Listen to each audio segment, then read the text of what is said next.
Welcome, everyone, to HerPath, the podcast for busy women looking for health, happiness, and purpose. Today, we are talking about vulnerability in today's world. This is a topic that comes up in almost every one of our podcasts, and it's such a key to living an authentic, purposeful life. But today's world is different, right? There's so much going on. Wherever you land politically, wherever you land socially, religiously, any of those things, there's a lot going on, and there's a lot of divisiveness in the world today.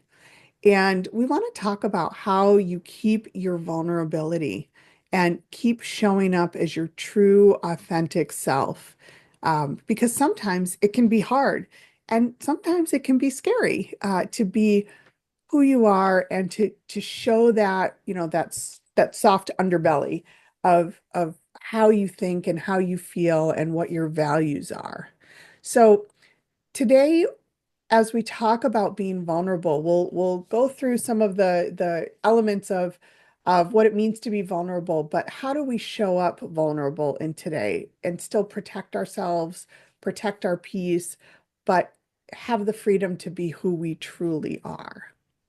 So before we dive into any of those, I would love to ask my success squad, my co-hosts here, experiences that you've had around being vulnerable. And, as we're all living in this tumultuous world of changes and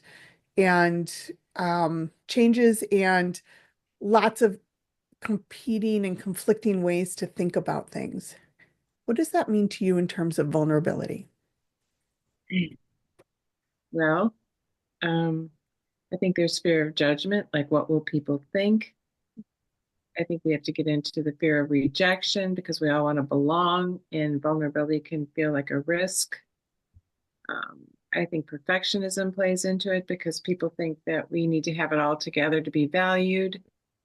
I think there's some conditioning that comes in because many of us were raised to be strong and not show emotion, especially women who are raised to be caretakers and not express their own needs. For me, vulnerability comes in acknowledging that I have emotions.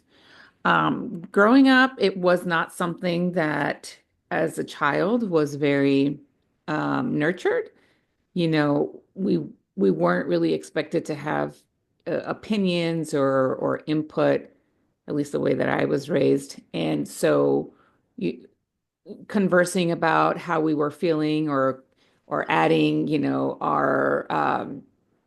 our perspective was shut down very quickly. And crying wasn't something that was accepted either when you were, hurt or disappointed or even reprimanded. We would get um, in Spanish, our parents would say to us, I'll give you a reason to cry. You're crying? I will really give you a reason to cry if you want. So that usually meant like some kind of physical beating. And if we were crying because, we had something taken away or we didn't follow an instruction or, things that kids do that is normal. So that carries with you as an adult. Like we don't think about how it impacts us, in the long run, but that definitely affects us as an adult. So, um, for fear of, physical, violence against you or um, getting in trouble, that kind of trauma stays with you. Yeah. So that vulnerability of feeling emotions has been squashed down so far, and being like stoic and strong is something that is very, very challenging to get past, especially if you're not even aware that you're doing it sometimes. So it took a lot of digging and it took coaching to figure out that that's what I was doing a lot of the time. Because I always wondered, like, why do these people have so many emotions and thoughts and, all these things going through their heads? I'm either happy or I'm not. That's it. All this bullshit, whining, complaining, and yada, yada, yada. Like, they just need to just, just move on, buck up and get on with things.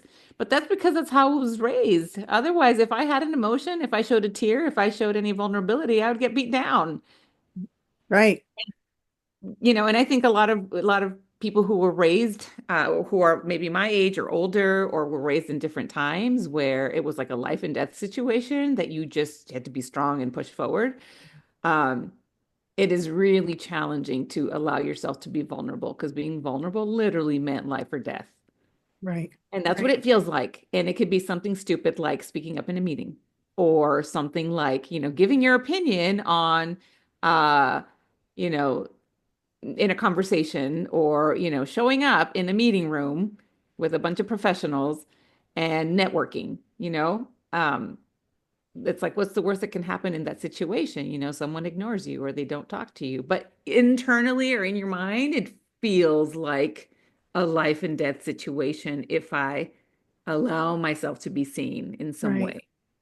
And I feel like Nancy has similar, like you have very different upbringings, but similar in the fact that you had to be strong, Mhm. that you were that, Nancy, you were such a caretaker at such an early age, right? Taking care of your siblings and keeping the family unit together. But there's so many similarities here. So what I would love to hear is how did you overcome that over time? Because now you both live in vulnerability. You both are kind of experts in it. You share what's good, what's bad, what's hurtful, what's scary, you don't shy away from those emotions. So how did you come through that given your cultures and your upbringing? Gabby, why don't you start? I think for me, I acknowledge that I wanted to be um seen more. I wanted to be an active participant in my own um, kind of destiny. I know that sounds so vague and wacky, but I wanted to out a escape, let's just say, escape a situation. I wanted to escape. I wanted to have a bigger life. I wanted to have an impact. I wanted to help people in a certain way. But in order for me to do that, I had to help myself. Um, and I had people along the way growing up who, like school counselors, my friends, their parents, and seeing how they interacted and how they were supported and how they were fearless in their vulnerability, fearless in their ability to express themselves, communicate, and how that really led to more success for them in their personal lives and in their professional lives. And so it just helped me be more curious about what was actually going on in my head and why that caused me to make certain decisions or have certain opinions or um, take certain actions. But that is something that I still have to constantly work on, even though, been through the coaching, been trained as a coach, like, wow, am a physician and, have all the degrees and everything. I mean, that is still something that is a constant work because there's so many levels to each of us. Not only is there, you as an individual, but then there's you in your place in your family. There's you in your place of your job. There's you as a me as a mother, as a member of the community. Like there's just so many layers. And in certain scenarios, I may feel more comfortable being my true authentic self than in other scenarios. And and I think that's okay because that is a protection mechanism, but that is also a way that I see is appropriate for me to function because I am, ghetto fabulous. And yes, I do love, that part of me, but that may not be the most, appreciated if I am in a room full of professional physicians, giving a presentation on something important. Love the ghetto fabulous. Yes. Yeah, that part is fun. It's really Yeah. fun. Not that the professional part isn't fun. I make it fun, but So Nancy, just to come back to the question we were talking about, how did you overcome your upbringing and your need to be strong and a caretaker to be who you are today, which is extremely vulnerable? Well, I think for me, it's just deciding that that way wasn't working out for me very well. And just saying, fuck it. I have to speak out. I need to speak out. It's good for me to speak out. And just visualizing what that would feel like to step out Mhm. who I really am, which is I'm always rediscovering aspects of myself. Yeah, so it's making a decision that the other way wasn't really working out so much for me, and I can help more people from being vulnerable. Nice. Nice. So, yeah, we want to turn back to our listeners, and if you're looking for ways to stay vulnerable and feel safe and confident in today's tumultuous world, we want to give you some tips around how to do that and how to slowly move into that. And I think the first thing is to take small steps. You don't have to flip a switch here to say, I'm going to go from being constrained and not sharing who I am and not talking about my vulnerabilities to being an open book and letting everybody see everything. Start with some little areas that you feel comfortable or less unsure of. Start small. Sharing small personal things in a workplace or with friends, or talking about how you're feeling about what's going on in the world, one thing at a time. Doesn't have to be all or nothing. Start small. And as you get comfortable with that, add on a little bit more from time to time. I think also remembering to be really honest with yourself and authentic. You want to show up as yourself. If you're someone of a minority and in a room or in a space or in a community, it just as Gabby was saying, she loves her ghetto background, right? It lets her, what was it? Ghetto fabulous, ghetto what? Yeah, yeah, ghetto fabulous. it's ghetto but fabulous. Yeah, ghetto fabulous. Don't be afraid to show up as that person because that's who you are. That's your authenticity, right? I think one of the other areas that's it's so hard to do this, but so important is to get comfortable with being uncomfortable, right? So when we're vulnerable and when we're sharing who we are in any room, in any community, it's going to be discomforting, right? There's going to be a level that is uncomfortable. And getting used to that and being okay with that, that's a muscle. We got to build that. But the more you can get comfortable with the uncomfortable, the better you're going to be able to share who you really are and to share what's really in your heart. I think you made a couple of really good points there. So vulnerability kind of being very similar to honesty Yeah. and allowing yourself to be uncomfortable. Because I know I used to equate vulnerability with weakness, Mhm. meaning not strong, pushover, um, not important, frail. Yeah. Those were the things that I previously would equate with vulnerability, falling apart all the time at the drop of a hat, Yeah. which in my mind were definitely not qualities that I aspired to. But looking at it as a superpower that allows you to really show up as yourself and be okay with feeling unsure, being okay with not having all the answers, being okay with not being right all the time, Right. being okay with making mistakes, and being okay to sometimes let a cuss word slip out every once in a while.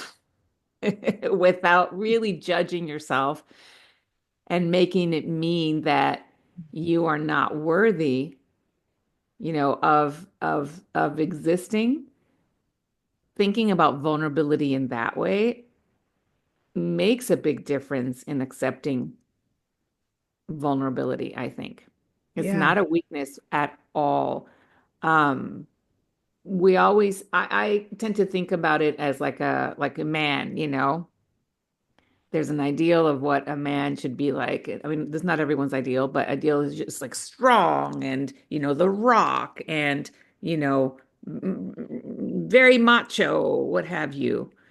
But, a man who is also vulnerable and has the capability of also flexing and understanding women and women's needs and all that. I mean, just makes the man more manly. And the same, similarly for women, being more flexible in our thinking, being more, um, not always having to be the rock, but some women have always been the rock for their families.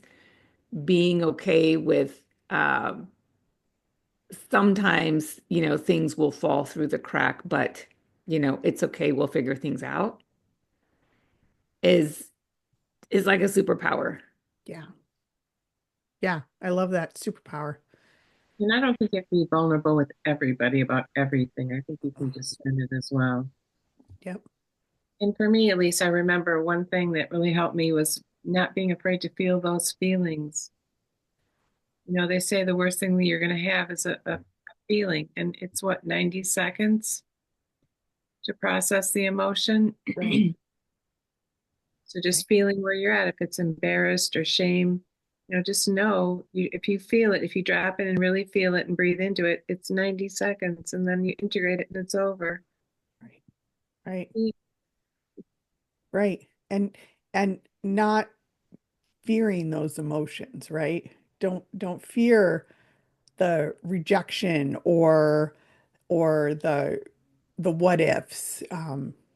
Just being okay to be in that space. And I loved also, Gabby, what you said about it's not a weakness, it's actually a superpower, right? And it is being vulnerable. It is hard work. It's an act of courage.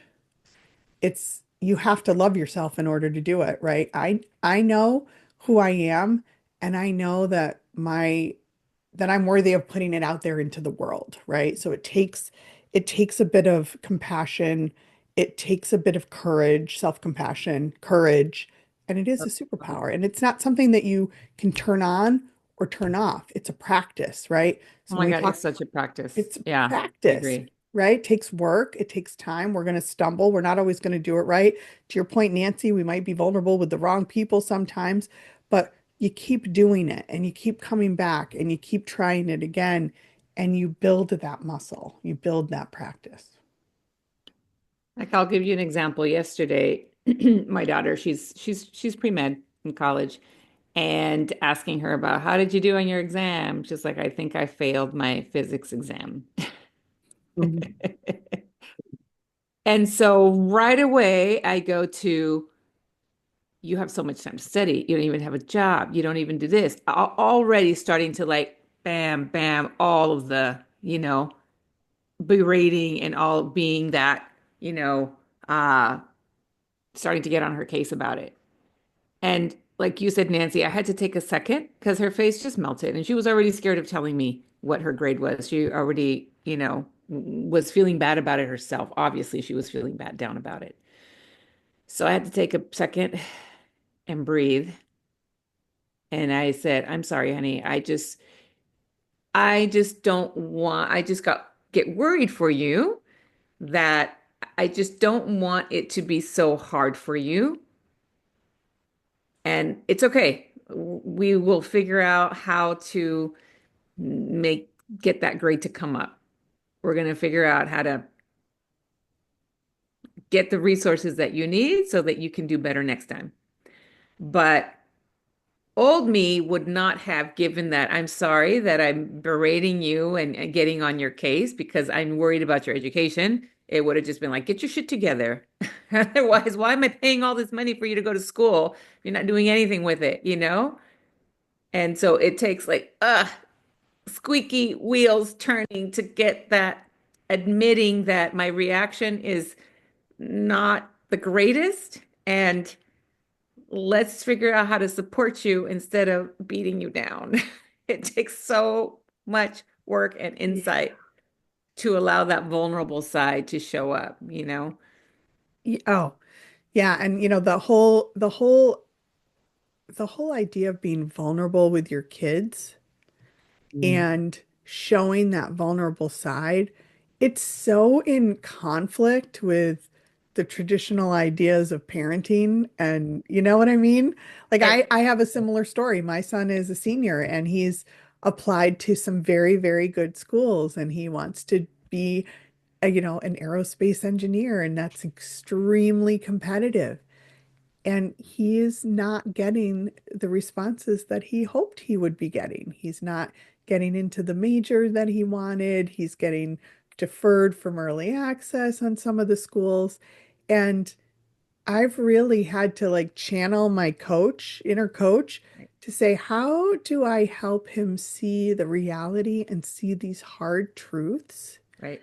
in a way that keeps him whole and doesn't, like you said, melt him, right? Like your daughter just melted. And Hmm. it has been one of the hardest things for us as a parent to kind of navigate with him. Because the truth is, he's a really smart kid, but he Right, hasn't put the effort in. Mm. And he's gotten away with good grades without the effort. But in this kind of an environment, you need really great, you need to put in all the effort, and he just hasn't.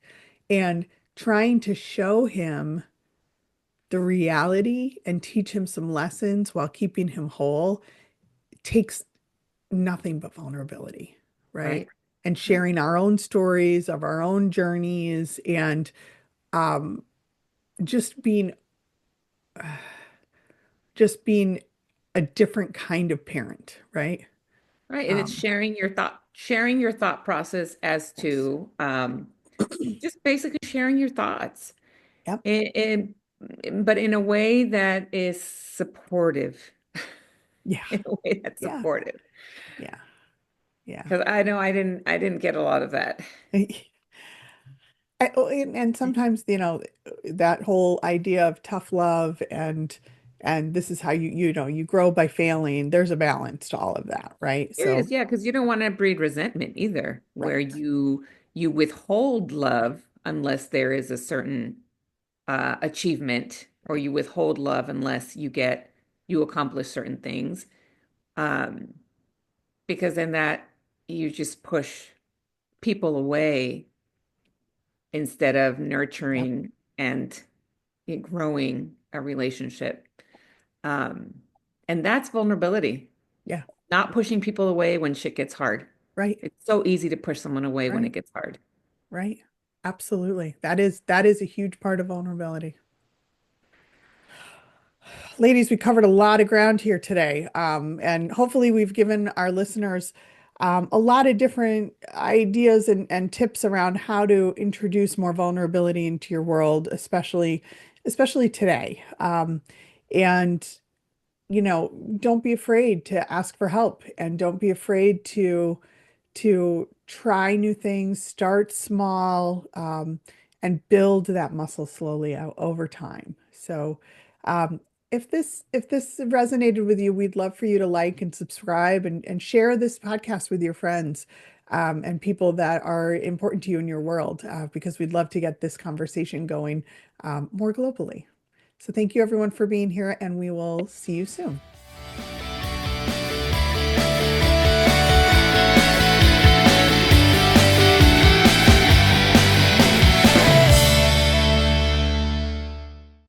Hey, one more thing before we leave. This podcast is for informational and entertainment purposes only. We are certified professional coaches, but this broadcast is not a substitute for medical or psychological advice. Okay, thanks for listening. See you next week.